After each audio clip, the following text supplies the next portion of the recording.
L'objectif de cette présentation va être de faire un peu un état des lieux de ce qui existe chez les patients comme application de ces stimulations cérébrales non invasives dans le cadre de la négligence visio-spatiale, et puis quelques données un peu parcellaires, vous verrez, sur d'autres fonctions cognitives.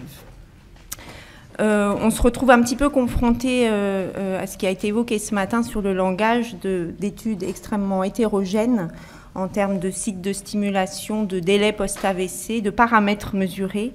Donc c'est difficile de faire une synthèse. L'idée, c'est de vous montrer un petit peu le rationnel de chacune des études et que quand même ça ouvre des perspectives thérapeutiques qui, moi, me semblent intéressantes.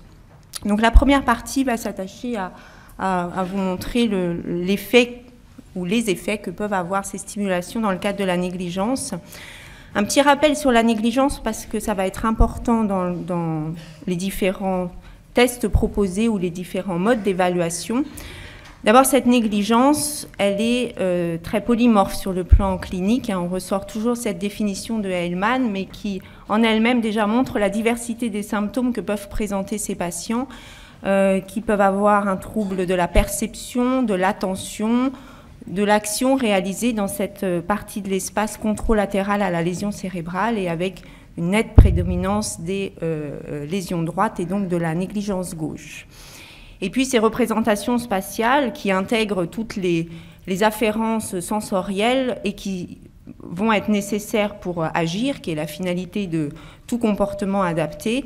On va en voir les répercussions de l'altération de ces éléments spatiaux sur des aspects moteurs, des tests que vous connaissez bien, de bisection de lignes, de barrage, là c'est de barrage de lignes, sur de la copie de dessin, sur du dessin spontané, où à chaque fois l'évidence saute souvent aux yeux de cette perturbation de la représentation de l'espace. Et puis sur des aspects plus fonctionnels, sur enfiler une veste, sur mettre correctement ses lunettes ou faire une tarte aux pommes, on voit bien que c'est déjà très polymorphe dans sa présentation clinique. C'est d'autant plus important de s'en occuper que c'est fréquent après ces lésions droites et que c'est un facteur de mauvais pronostic fonctionnel, d'où l'intérêt de mieux comprendre ces mécanismes complexes. C'est polymorphe sur le plan clinique, c'est polymorphe aussi sur le plan anatomique, même si on connaît de façon assez ancienne maintenant le rôle prépondérant de cette région pariétale postérieure inférieure et notamment de la jonction temporo-pariétale du côté de l'hémisphère droit. On peut être observé des négligences après des lésions frontales, après des lésions temporales, après des lésions sous-corticales.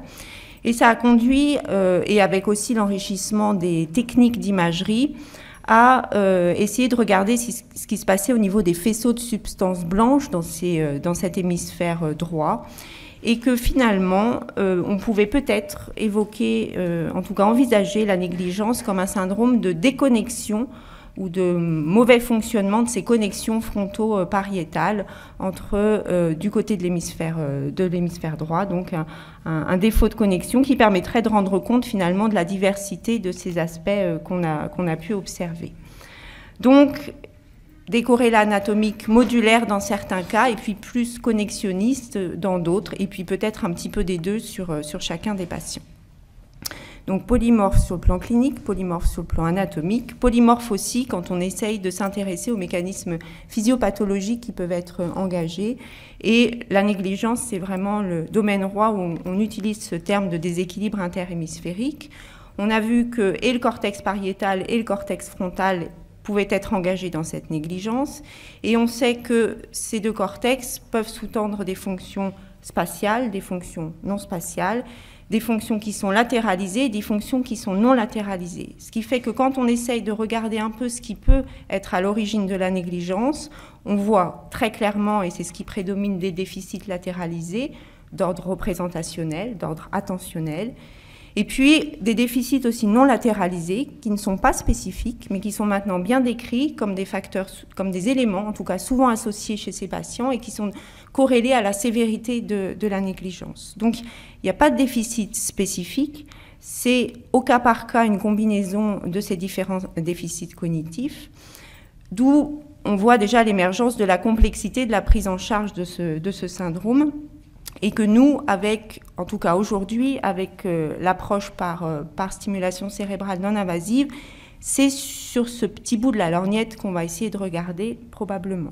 Donc on verra en conclusion que probablement il y a un vrai intérêt à associer ces approches de stimulation à d'autres approches. Un petit mot encore sur l'aspect attentionnel, parce qu'il va jouer dans les paramètres de stimulation qu'on va utiliser dans les différentes études. Donc on a dit qu'il y avait une prédominance des lésions droites, et ça permet de mettre en parallèle deux modèles qui sont souvent utilisés dans la négligence, en tout cas dans le contrôle attentionnel.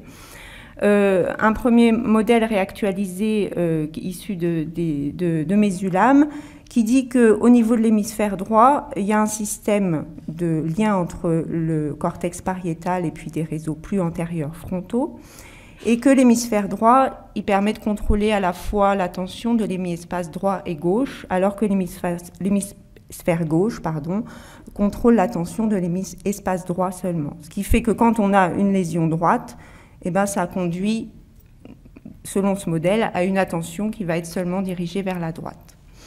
De façon plus récente, d'autres auteurs ont développé sur le modèle attentionnel qu'en fait, dans l'attention, il y avait un réseau dorsal entre le pariétal supérieur et le FEF, qui était bilatéral et symétrique, et puis qui était plutôt sur lié à l'orientation volontaire de l'attention. Et puis un réseau plus ventral où on retrouve nos régions préférentiellement impliquées dans la négligence, qui est lui latéralisé à droite, et que finalement la négligence, en occasionnant une atteinte lésionnelle de ce réseau ventral, crée un déséquilibre fonctionnel du réseau dorsal. Donc ça donne déjà quelques pistes qu'on peut imaginer sur ces schémas de modulation entre les différents déséquilibres qui vont être induits par la lésion, à partir d'une situation qui est déjà pas symétrique à la base. Dernier petit rappel pour dire que dans le traitement, dans les approches thérapeutiques développées dans le cadre de la négligence, si on essaye de faire une petite fresque historique avec des petits retours en arrière parfois, on voit qu'il y a un certain nombre de méthodes qui ont pu être proposées. Et il y a deux revues récentes qui mettent en perspective peut-être l'intérêt un peu plus marqué, en tout cas des études complémentaires à faire dans certaines approches. La première étude la première revue de Fazotti essaye de mettre en avant ce qui paraît le plus prometteur sur les 10-15 dernières années, sans du tout remettre en cause les approches plus classiques comme l'entraînement à la recherche visuelle ou l'activation de membres, qui restent des choses intéressantes. Et dans ces quatre approches un peu prédominantes, ou en tout cas qui valent le coup d'être développées, il y a les stimulations cérébrales non invasives, TMS et TDCS, il y a l'adaptation prismatique, il y a les approches pharmacologiques, notamment modulant les aspects dopaminergiques ou noradrénergiques, et la réalité virtuelle. Et puis, deuxième revue intéressante aussi, celle de Yang, qui a regardé de 1997 à 2012 tous les essais randomisés contrôlés qui prenaient le BIT comme critère de jugement principal, le Behavioral Inattention Test, qui est une batterie standard à la fois avec des tests conventionnels de barrage, de bisection, de copie de dessin et des aspects comportementaux. Et ils ont retrouvé 12 études qui mettent en jeu dans leurs approches thérapeutiques adaptation prismatique et stimulation cérébrale non invasive. Donc on voit bien qu'il y a quelques méthodes qui semblent émerger dans l'intérêt thérapeutique pour ces patients. Et donc maintenant, je vais vous présenter les techniques de stimulation cérébrale non invasive, TMS, TDCS.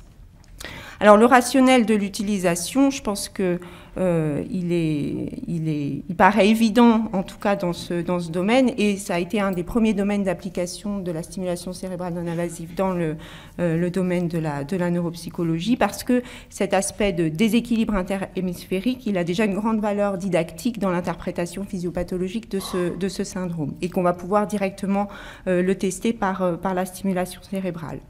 Donc c'est un déficit qui est hautement latéralisé. On a cette notion de disconnexion avec les approches approche anatomique fonctionnelle et donc on va peut-être pouvoir essayer de modifier l'excitabilité des connexions intra- ou interhémisphériques. Et puis les lésions de l'hémisphère droit, comme évoqué ce matin, vont vont permettre une augmentation de la facilitation de l'inhibition, en tout cas de l'hémisphère gauche par ces transmissions transcalleuses. Et certains auteurs apportent que c'est plus fréquent ou plus important que l'inverse, c'est-à-dire la façon dont les lésions du côté gauche facilitent le côté droit. Donc ça, c'est les premiers éléments qui intuitivement vont pousser à utiliser les procédures de stimulation. Et puis, il y a aussi d'autres arguments, notamment toutes les études d'anatomie, de neuroimagerie qui ont regardé les patterns d'activation pendant la récupération de la négligence et que la récupération clinique sur les tests, elle est associée à une restauration progressive de la symétrie initiale des implications hémisphériques et que c'est un autre argument. Donc, quelle procédure ou quel raisonnement on va appliquer pour utiliser ces stimulations non invasives dans le traitement de la négligence? Comme ce qu'on a évoqué ce matin, il y a une certaine logique. Soit on va essayer de réduire l'excitabilité du côté sain, soit augmenter du côté lésé, et puis peut-être jouer sur ces éléments de connectivité intra-hémisphérique entre les aires pariétales et frontales de l'hémisphère lésé et peut-être aussi l'hémisphère sain. Juste une diapo de rappel, mais maintenant je pense que vous avez tous bien ça en tête sur la procédure TMS d'investigation et puis à effet donc avec le single pulse et puis le pair pulse.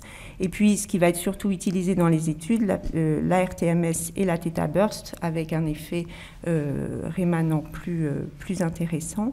Et puis dans la TDCS, anodale activatrice et cathodale inhibitrice. Donc, dans l'ensemble des études que je vous montrerai, à chaque fois, le vert désignera l'aspect stimulation et le rouge inhibition. Et puis, pour voir un peu où on va se situer en termes de stimulation, on va être beaucoup sur le cortex pariétal postérieur, gauche ici, droit ici, et puis au niveau frontal. Alors, si on essaye de voir TMS et négligence, qui ont été les premières études dans ce domaine de stimulation non invasive, ce qui a été essentiellement utilisé, c'est une inhibition de l'hémisphère sain.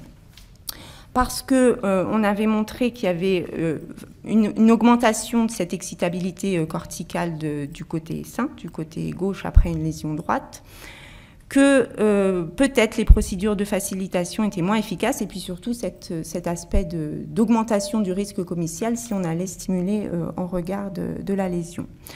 Donc vous voyez qu'il n'y a pas tant d'études que ça. Les premières études d'Oliveri, qui datent, la première de 99, qui étaient vraiment les premières études pour voir ce qu'on pouvait moduler, d'abord en termes d'extinction puis de négligence, et puis après vraiment les études cliniques qui ont utilisé des sessions répétées pour voir quels paramètres on pouvait moduler et quel intérêt clinique ça pouvait avoir pour les patients. Donc les premières études d'Oliveri, c'était vraiment du single pulse pour voir ce qui se passait pendant la stimulation au niveau frontal du côté sain chez des patients qui avaient donc une lésion droite. Et il montrait qu'on arrivait à diminuer le taux d'extinction contralatérale. Donc on rééquilibrait un petit peu la balance sur un stimulus qui était moins bien perçu avant la stimulation du côté gauche, et on améliorait cette perception après la stimulation. Pareil, si on faisait une stimulation en pair pulse, avec les modérations qu'on évoquait ce matin, c'est-à-dire en fonction de l'intervalle de stimulation, on avait une amélioration, une aggravation. Donc, il a été déduit de ces deux premières études un peu investigatrices qu'il y avait une spécificité du côté de la lésion et du site et du mode de stimulation. Donc ensuite, il a utilisé l'ARTMS chez 5 patients qui avaient une lésion droite, 2 patients qui avaient une lésion gauche, tous présentant une négligence, donc même les lésions gauches à un stade initial, Et ils ont fait de la RTMS inhibitrice du côté sain pour ces 7 patients pendant une tâche de jugement de longueur de ligne. Je ne sais pas si vous connaissez les épreuves de type landmark, où on montre une ligne où il y a déjà un trait, il y a déjà une bisection sur la ligne, et on demande d'apprécier soit la longueur du segment, soit si le trait est au milieu ou pas, ça dépend des modalités. Et donc, ce qui a été montré dans ce travail, c'est que par rapport à une stimulation placebo, on réduisait effectivement ce biais de bisection perceptif pendant la durée de la stimulation. Donc ça, c'est vraiment les études qu'on dit, tiens, ça peut être intéressant. Essayons de faire des sessions un petit peu plus répétées. Donc, la première étude, chez 3 patients seulement, donc négligent après une lésion droite, à moins de 6 mois post-AVC, de la stimulation inhibitrice du côté sain, et on est déjà sur des sessions répétées, à 7 sessions sur 2 semaines, et une évaluation sur le landmark, donc c'est toujours cette épreuve de ligne prébisséquée dont il faut évaluer le milieu ou pas, un test de dessin de l'horloge qui est aussi classiquement utilisé dans la négligence, et puis la bisection de ligne réelle, c'est-à-dire que le patient aille faire le trait sur ce qu'il estime le milieu de la ligne, avec une évaluation 15 jours avant le début des sessions, le jour de début et à la fin des 2 semaines, et puis 15 jours après. Et avec des résultats qui sont assez concluants chez ces patients-là, sur le test de landmark, donc avec le juste avant, et puis les deux évaluations après, donc un effet qui persiste à 15 jours. Et les mêmes tendances sont retrouvées sur l'amélioration au biais de bisection de ligne. Et là a été représenté dans cet article l'exemple d'une copie d'horloge avant et après ces sessions. Deuxième étude chez des patients, là encore des sessions répétées, toujours une stimulation inhibitrice du côté sain à un stade chronique, avec une évaluation qui essaye un petit peu plus d'être fonctionnelle, le BIT qui est cette batterie d'évaluation avec des scores conventionnels et comportementaux, le MMS et puis l'index de Barthel, puisqu'on sait qu'il y a un vrai retentissement sur l'autonomie chez ces patients, et une évaluation répétée à J-15, J0, J1, et puis 2, 4 et 6 semaines après la fin du traitement. Qu'est-ce que montrent ces résultats? Chez 2 patients, là on a l'évolution du score du BIT, conventionnel et comportemental. Donc sur les 2 patients, on note une amélioration du score. On a l'impression qu'on atteint un maximum sur les 2 à 4 semaines après la fin du traitement et qu'après on a un épuisement d'effet. De façon assez décevante, il n'y avait pas d'amélioration de l'index de Barthel, pas d'amélioration du MMS, mais qui était moins sensible dans ce cas-là, et une impression subjective d'amélioration quand même sur certains aspects de fonctionnel, conduite du fauteuil roulant au transfert, mais qui n'était pas objectivé de façon, on va dire, claire. Ensuite, pour essayer de voir ce qu'on modulait, l'équipe de corps a fait 2 expériences chez des patients qui avaient une lésion droite, pour essayer de mesurer cette excitabilité de l'hémisphère sain, donc du côté gauche, entre les réseaux frontaux et pariétaux. Donc 12 patients avec une lésion droite négligent, 8 qui avaient une lésion droite qui n'était pas négligent cliniquement et des sujets contrôle. Et puis un protocole utilisé qui a été évoqué ce matin de conditionnement avec une stimulation au niveau du cortex pariétal postérieur et une mesure du potentiel évoqué moteur, donc du côté sain. Et là, on a juste évalué l'amplitude de ce potentiel évoqué moteur en fonction du fait qu'il y ait ou non la stimulation pariétale postérieure avant. Et les résultats montrent que c'est uniquement chez les patients négligents qu'on retrouve une hyperexcitabilité de ces circuits pariétaux frontaux qui se traduit par une augmentation plus importante de l'amplitude du potentiel évoqué moteur. Donc, uniquement chez les patients négligents, c'est-à-dire chez ceux qui avaient une lésion droite non négligente, il n'y avait pas cette hyperexcitabilité. Et l'autre résultat très intéressant, c'est que l'amplitude de cette hyperexcitabilité était corrélée au degré de négligence évalué sur un test de barrage. Donc, une sorte de marqueur peut-être d'une hyperexcitabilité corrélée à un degré de sévérité clinique de la négligence. Et donc, ils ont bien évidemment dit, est-ce qu'on peut moduler cette hyperexcitabilité qui est finalement pathologique, puisqu'elle est corrélée à la sévérité de la négligence, avec de la RTMS qu'on appliquerait sur ce cortex pariétal postérieur. Donc, ils ont utilisé les mêmes patients, testé ça chez les mêmes patients, 10 patients lésions droites négligents, 5 lésions droites non négligents, en appliquant, en mesurant cette hyperexcitabilité comme ce que je viens de vous montrer, et en appliquant avant la session une RTMS inhibitrice au niveau du cortex pariétal postérieur. Et ils ont évalué bien sûr sur l'amplitude du potentiel évoqué moteur, qui était le témoin de cette hyperexcitabilité, et puis sur un test de dénomination d'objets chimériques qui étaient présentés un par un sur un écran, des objets chimériques qui ont une partie droite et une partie gauche qui n'ont absolument rien à faire ensemble et où les patients négligents sont souvent en difficulté pour dénommer la partie gauche de cet objet. Et ce qu'ils ont montré chez ces 15 patients, c'est que chez les patients négligents, le fait d'appliquer cette RTMS inhibitrice du côté sain permettait de diminuer, de normaliser cette hyperexcitabilité qu'on retrouvait entre le réseau pariéto-frontal du côté sain et que c'était corrélé en partie à une amélioration des aspects visio-spatiaux puisqu'ils réduisaient leur non-dénomination des côtés gauches. Donc, ils dénommaient un peu plus de partie gauche de ces objets chimériques qui leur étaient présentés. Autre étude, toujours dans les aspects inhibiteurs du côté sain, des sessions répétées, on est à 2 sessions par jour pendant 10 jours et à une phase plus précoce de l'AVC, puisqu'on a vu que ça peut être un paramètre éventuellement engagé dans la modulation de la plasticité. Une évaluation assez basique juste sur de la bisection de ligne et du barrage, à J-15 au début du traitement, fin de traitement et jusqu'à 2 semaines.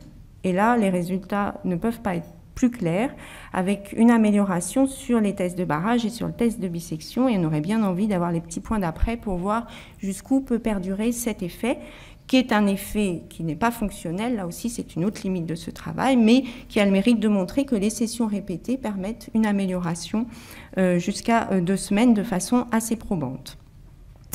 Alors du coup, pour essayer d'avoir un effet un petit peu plus ample et robuste, la theta burst stimulation a aussi été utilisée sur un mode inhibiteur toujours du côté sain, selon 4 conditions, et évaluée là uniquement sur une tâche de perception visuelle.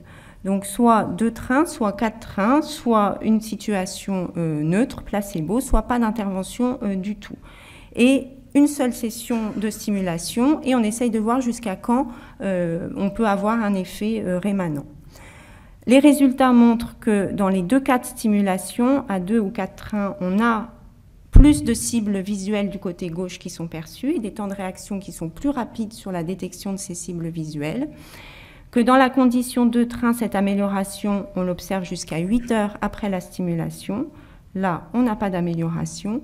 Et dans la simulation à 4 trains, une amélioration qui va jusqu'à 32 heures.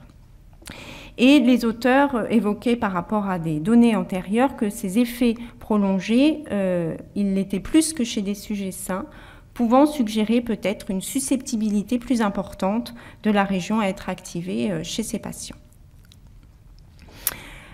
Autre façon d'essayer d'avancer sur l'intérêt clinique de cette approche, c'est de se dire on va faire des sessions répétées de stimulation inhibitrice du côté sain et on va le faire juste avant une séance d'ergothérapie pour voir si ça permet d'optimiser le travail qui peut être fait d'exploration, d'entraînement à la recherche visuelle. Avec donc une session unique, évaluée sur un test de bisection et un test de barrage, J-1 et J+1, donc on n'a que 2 données. Là, les résultats montrent pas beaucoup de choses. On améliore, je ne sais pas si vous connaissez le test de Schenkenberg, qui est un test de bisection de lignes, mais où il y a plusieurs lignes arrangées sur une feuille, et des lignes qui sont plus à gauche, des lignes plus à droite et des lignes au milieu. Et ce qu'on montre, c'est juste qu'il y a une amélioration de la bisection du milieu des lignes pour celles qui sont situées à gauche et pas d'amélioration sur le test de barrage. Donc, pas très probant, en tout cas sur le plan pertinence clinique. L'autre idée, c'était toujours par rapport à cette hyperexcitabilité, de faire des sessions de theta burst stimulation, toujours inhibitrices du côté sain, d'en faire de façon répétée, 5 par semaine, 2 semaines de suite, donc 10 sessions, et d'avoir une évaluation sur des paramètres plus fonctionnels comme le BIT. Avec une évaluation qui a été faite avant, juste après et 2 semaines après la fin du traitement. Et là, il y a vraiment des choses intéressantes avec une amélioration du score total du BIT, donc à la fois les tests papier-crayon, barrage, bisection, et puis des aspects plus comportementaux du patient. Nettement amélioré dans ce groupe qui a reçu les 10 sessions par rapport au groupe sham, et corréler cette amélioration à une normalisation de cette hyperexcitabilité qu'on évoquait tout à l'heure, donc une réduction de cette excitabilité anormale entre les connexions frontales et pariétales dans l'hémisphère sain. Donc là, on a vraiment l'impression que cette amélioration clinique qu'on observe, elle peut peut-être être expliquée en partie par cette diminution d'hyperexcitabilité qu'on a obtenue avec les 10 sessions répétées. De façon plus récente, toujours dans la theta burst stimulation, là l'idée c'était d'être inhibiteur à une phase assez précoce après l'AVC, puisque chez ces 24 patients, on est en moyenne à 27 jours, avec 2 sessions de 4 trains de theta burst, avec soit le sham d'abord et la theta burst après, soit l'inverse, sur des tâches de perception, des tâches des barrages, et puis des choses plus fonctionnelles de description d'images, de lecture, et puis l'échelle Catherine Bergegaud, qui est vraiment une échelle fonctionnelle très intéressante cliniquement pour évaluer l'impact, avec une évaluation 1 semaine avant, et puis 1, 2 et 3 semaines après. Et là, les résultats montrent clairement, je ne sais pas si vous voyez grand-chose, mais c'est les résultats sur l'échelle de Catherine Bergegaud dans la condition theta burst puis sham, la sham puis theta burst, et puis là, pas du tout d'intervention. Et on voit à chaque fois que la diminution, elle est créée dans les suites de la stimulation theta burst sur l'échelle Catherine Bergegaud. Et on a aussi une amélioration sur la lecture et sur un test de dénomination. Donc, on a une amélioration qui semble durable et à un niveau fonctionnel, puisque c'était maintenu jusqu'à 3 semaines après. Là, on a vu les études qui faisaient uniquement de l'inhibition du côté sain. Il y a une étude à un stade précoce qui a proposé, on va comparer ce qu'on peut faire en inhibition du côté sain, stimulation du côté lésé, en comparant à un placebo et en plus en faisant du répété.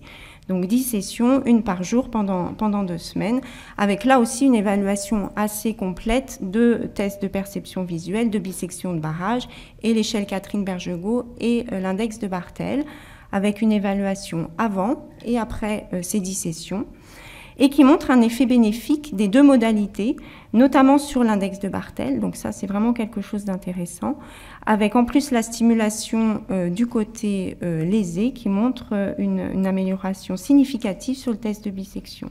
Donc là c'est vraiment la première étude qui montre un effet bénéfique potentiel de l'aspect excitateur du côté de la lésion à un stade subaigu avec des sessions répétées sans effets secondaires, peut-être lié dans l'interprétation à ce rééquilibrage interhémisphérique ou peut-être la modulation de fonctions non spatiales puisqu'on a vu que ça pouvait être engagé.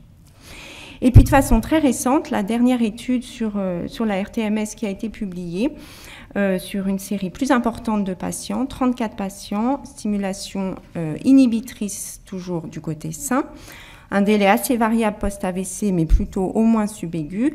Et là, l'idée, c'était de comparer quel est l'avantage de faire 10 sessions par rapport à une session sur le même test, puisqu'on avait quelques études qui faisaient ça chacune dans leur coin, et là, avec une même population de patients, enfin en tout cas une allocation qui était au même endroit, voir si on pouvait comparer le bénéfice de l'une ou l'autre des approches.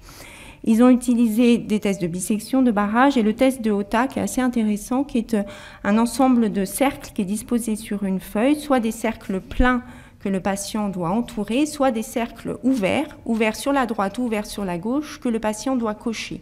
ce qui permet à la fois d'évaluer ce qu'on appelle la négligence égocentrique, est-ce que le patient perçoit l'ensemble des cibles qui sont sur la feuille, et aussi allocentrique, comme par exemple ce patient-là, qui a bien perçu tous les items, qui a bien coché ou entouré toutes les cibles. Par contre, il y a un certain nombre de ronds ouverts sur la gauche qu'il a considérés comme des ronds pleins, donc il a entouré, qui traduit la négligence centrée sur l'objet, la négligence allocentrique.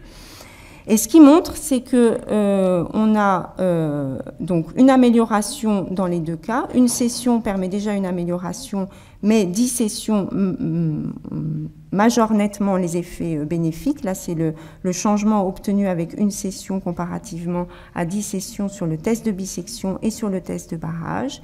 Et sur le test d'OTA, qualitativement, c'est la première fois qu'on essaye de dissocier un peu sur les composantes de négligence qu'on améliore, et l'impression d'une amélioration plutôt plus nette sur cette négligence allocentrique, c'est-à-dire qu'il y a moins de ronds ouverts sur la gauche qui vont être entourés et plus qui vont être barrés. Donc vous voyez que sur ces données RTMS et négligence, il y a vraiment une hétérogénéité dans les paramètres d'évaluation utilisés, que peut-être il y a une opportunité à aller essayer de stimuler du côté de la lésion, une hétérogénéité aussi sur les délais. Dans la TDCS, ben là c'est simple, il y a 3 études qui ont utilisé soit ou parfois en association inhibition de l'hémisphère sain ou stimulation de l'hémisphère lésé. La première étude, elle date de 2008. Elle avait évalué 15 patients avec sham et anodique, donc du côté une stimulation du côté de la lésion, des délais variables post-AVC, test de bisection de ligne, test de barrage, lettres et formes, une évaluation avant, une évaluation après. En gros, il montre que ça améliore sur la bisection de ligne, sur le barrage des formes et rien du tout sur le barrage des lettres. En tout cas, tout le monde s'était amélioré. Deuxième étude avec deux expériences. D'abord, essayer de voir ce que la TDCS peut moduler sur ces aspects d'attention visuospatiale chez les sujets sains. Donc, ils avaient soumis 20 sujets sains à 4 modes de stimulation différentes, soit anodal du côté sain, enfin du côté droit ou du côté gauche, c'est des sujets sains, excusez-moi, soit inhibiteur du côté droit ou du côté gauche, soit une stimulation neutre, et ils regardent ce que ça donne sur une tâche de détection visuelle pour voir comment ça module l'attention visuospatiale chez des sujets sains, avec une présentation soit unie ou bilatérale de stimuli visuels. Et ce qui montre, c'est que la stimulation anodale, on va dire assez logiquement, elle améliore les temps de réaction pour détecter les cibles dans l'hémiespace contralatéral et le pourcentage de détection. Et puis la stimulation cathodale, elle fait la même chose je recommence. La stimulation anodale, donc qui va stimuler le cortex pariétal postérieur, elle améliore la détection du côté contralatéral. Quand on inhibe d'un côté, on va améliorer la détection de ce même côté, comme si on recréait un déséquilibre, qu'on allait inhiber en fait l'hémisphère de l'autre côté. On détériore en plus les temps de réaction de l'autre côté, ce qui n'était pas le cas dans la stimulation anodale, et on induit une extinction chez ces sujets sains en cas de présentation bilatérale. Donc il y a un effet, semble-t-il, plus diffus et plus robuste de la stimulation inhibitrice. Et quand on regarde donc chez des patients négligents, ils ont essayé aussi ces 3 différents protocoles de stimulation du côté gauche, d'inhibition du côté gauche et de stimulation du côté droit comparé à un sham, avec une évaluation attentionnelle sur des subtests de négligence et un test de bisection de ligne. Ce qui montre, il y a quelques éléments qui ressortent, pas grand-chose de significatif. En tout cas, sur les temps de réaction, il n'y a rien statistiquement significatif. Sur le nombre de cibles détectées sur le subtest de la TAP, il y a une petite tendance à ce que ça soit la stimulation inhibitrice qui améliore les choses. Et sur le test de bisection de ligne, c'est soit la stimulation du côté sain, soit l'inhibition du côté lésé qui améliore clairement la bisection de ligne. Donc, avec ces deux expériences, on voit que la TDCS appliquée au niveau du cortex pariétal postérieur, elle peut moduler de façon bidirectionnelle les choses, à la fois chez les sujets sains et chez les patients négligents. Et puis, l'étude la plus récente, c'est chez 10 patients négligents avec lésion droite, à un stade chronique, au-delà de 2 ans. Et là, l'idée est intéressante, c'est soit d'appliquer une stimulation du côté du cortex pariétal droit, soit d'associer, de faire les deux, stimulation à droite et inhibition à gauche, comparativement à un placebo, évalué sur une bisection et sur un barrage d'étoiles. Ce qu'il montre, c'est que les deux types de stimulation sont supérieurs à la stimulation placebo et que, a priori, il y a un effet bénéfique plus important en taille qui est statistiquement plus important que le single mode. Donc, d'associer ces deux stimulations dans ce cadre-là anti-DCS pourrait être un élément additif en termes de bénéfique, avec la question de l'effet à long terme de ce mode dual dont on n'a pas la réponse dans cette évaluation, qui était une unique stimulation. Autre aspect que je voulais aborder avec vous et qui me paraît intéressant parce qu'on a vu cet aspect de multiplicité clinique, anatomique, physiopathologique de la négligence, qu'on voit qu'il y a certains arguments intéressants qui ressortent de ces données préliminaires et que peut-être que d'associer la stimulation la stimulation cérébrale non invasive à d'autres techniques de rééducation ou de stimulation pourrait être intéressante, dans l'objectif peut-être d'augmenter de façon réciproque les effets de ces différentes approches.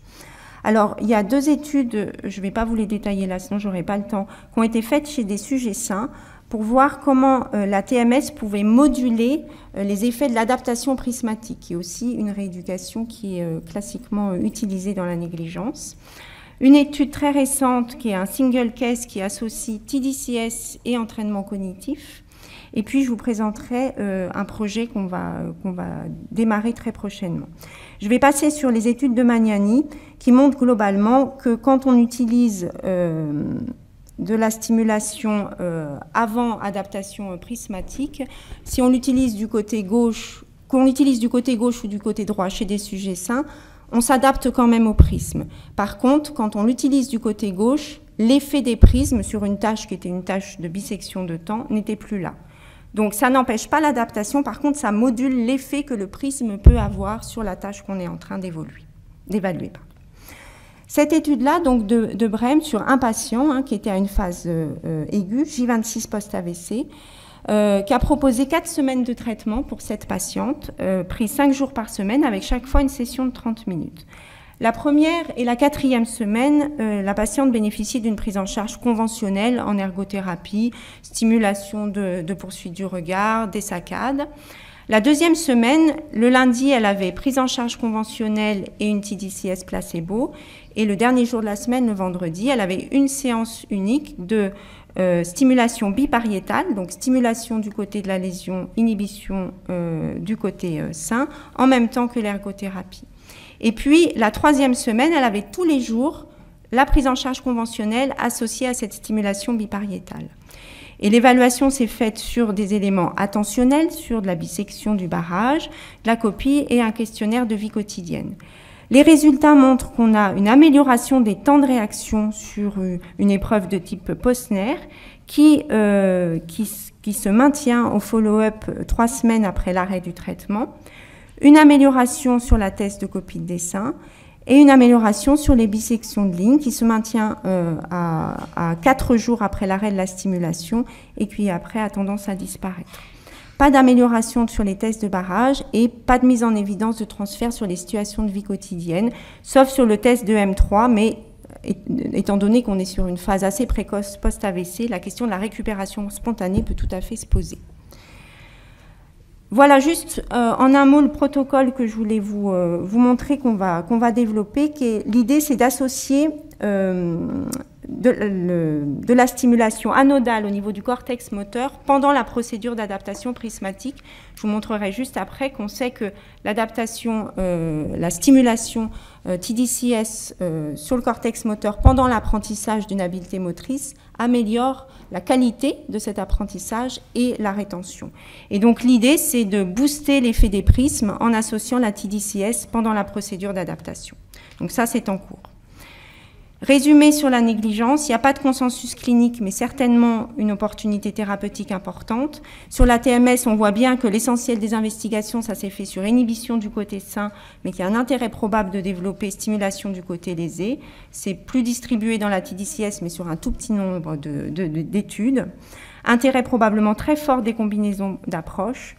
Après, ce qui est vraiment important à regarder dans les études, c'est il y a les effets papier-crayon et il y a les tests fonctionnels qui sont peu souvent évalués, le stade aigu, le stade chronique, l'effet session unique, session répétée, et puis des études qui sont nécessaires probablement pour les effets thérapeutiques à long terme.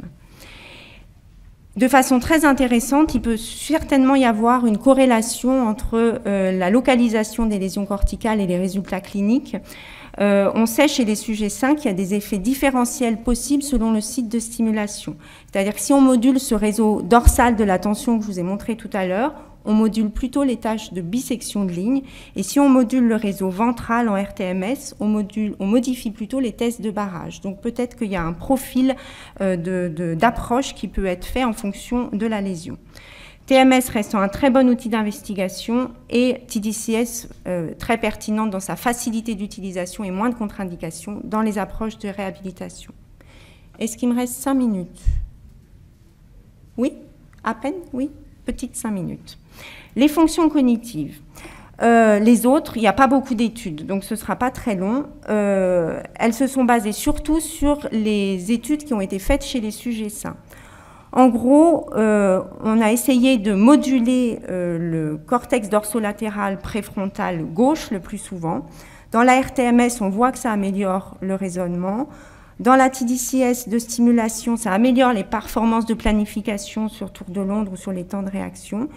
Mais surtout, on se rend compte qu'il y a des effets assez différentiels selon les phases de l'apprentissage, phase initiale, phase tardive, et que les relations entre les paramètres de stimulation et les effets comportementaux sont beaucoup moins nettes que pour les autres études qui ont été montrées, probablement parce que c'est des processus beaucoup plus complexes et qu'il y a plus de fonctions testées en même temps. La mémoire travail, on voit que la TDCS comme la TMS améliore les performances sur des tests de NBAC et on est plus précis, on est uniquement plus rapide après la TDCS. Sur l'apprentissage, chez les sujets sains, on peut améliorer l'apprentissage procédural, les associations implicites et les apprentissages explicites de détection d'objets. Quelques données très rapides, il y a quelques données qui sortent sur les MCI et l'Alzheimer avec la RTMS sur les capacités langagières. On voit une amélioration quand on stimule. On voit une amélioration qui peut être très fonction de la sévérité du tableau démentiel et qu'on est plutôt plus efficace sur les tableaux modérés, légers à modérés, avec des effets rémanents qui sont intéressants. La TDCS, quelques améliorations, mais qui ne sont pas concluantes. Sur les fonctions exécutives et mémoire travail, il y a 2 études. Une étude sur une tâche de go-no-go qui montre une amélioration après stimulation du cortex dorsolatéral préfrontal sur la précision des réponses. Et puis sur la mémoire travail, une amélioration du NBAC après stimulation de ce cortex frontal, là aussi sur la précision des réponses. Un dernier mot sur le contexte neuropsychiatrique, c'était difficile de ne pas en parler. Sur la dépression, il y a une très belle revue qui vient de sortir sur vraiment le guideline de ce qu'on peut faire et de ce qui est validé dans l'utilisation de la TMS.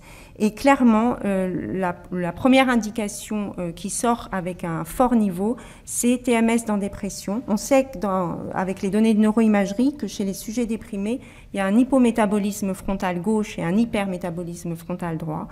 Et qu'on aille stimuler à gauche ou inhiber à droite, on a un très beau niveau de preuve, avec une influence nette du nombre de stimuli par session et du nombre de sessions, un effet additif du traitement médicamenteux et un taux de succès d'autant meilleur qu'on le fait tôt chez des sujets jeunes qui ne résistent pas trop en traitement au traitement et qui ont répondu un petit peu au traitement. TDCS, il y a aussi quelques études qui sortent plutôt de stimulation du cortex dorsolatéral préfrontal, des sessions répétées, parfois des sessions un peu de prévention de rechute une fois par semaine avec une amélioration des scores. Sur l'anxiété, des choses très hétérogènes qui ne permettent pas d'avoir un feeling, on va dire, clinique pertinent, mais il y a aussi quelques études qui sortent. Conclusion, donc sur la négligence, on a vu qu'il n'y avait pas de consensus clinique, mais cette opportunité thérapeutique probable. Le polymorphisme déjà évoqué renforce l'intérêt d'approches combinées en se posant vraiment la question des effets fonctionnels et des effets à long terme pour ces patients. Sur les autres fonctions cognitives, mémoire de travail et apprentissage, il y a quelques pistes. Sur les autres déficits, très peu d'études. Et dans la dépression, un niveau de prof suffisant qui permet de le proposer en stimulation à gauche ou en inhibition à droite. Je vous remercie.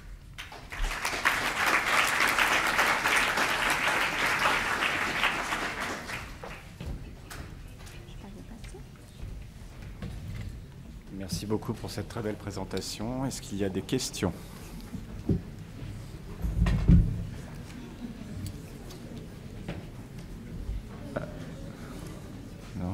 Donc moi j'en aurais une, c'est, j'ai cru comprendre que dans le protocole que vous proposiez, vous étiez, vous me corrigez si je me trompe, donc les premiers finalement à proposer une stimulation concomitante d'une rééducation, ce qui n'avait jamais été fait jusqu'à présent. Dans la négligence, non, à part une fois la RTMS juste avant la session d'ergothérapie. Et puis le juste single avant, case. pas pendant. Ouais, oui, ouais. D'accord. Et l'idée, c'est pas seulement, c'est vraiment de jouer sur ce paramètre-là d'amélioration de l'apprentissage moteur et de consolidation du processus moteur qui est engagé dans l'adaptation prismatique. Donc c'est pas de la perception, c'est de l'action. C'est pas de la perception, c'est de l'action. C'est tout l'intérêt. C'est justement d'aller moduler l'action qui est engagée dans l'adaptation prismatique, dans l'idée de booster un effet qui serait plus cognitif. D'accord. Avec des résultats préliminaires chez 2 patients qui sont assez remarquables en termes d'amplitude d'effet et surtout de durée d'effet, qui est le vrai impact fonctionnel qu'on attend.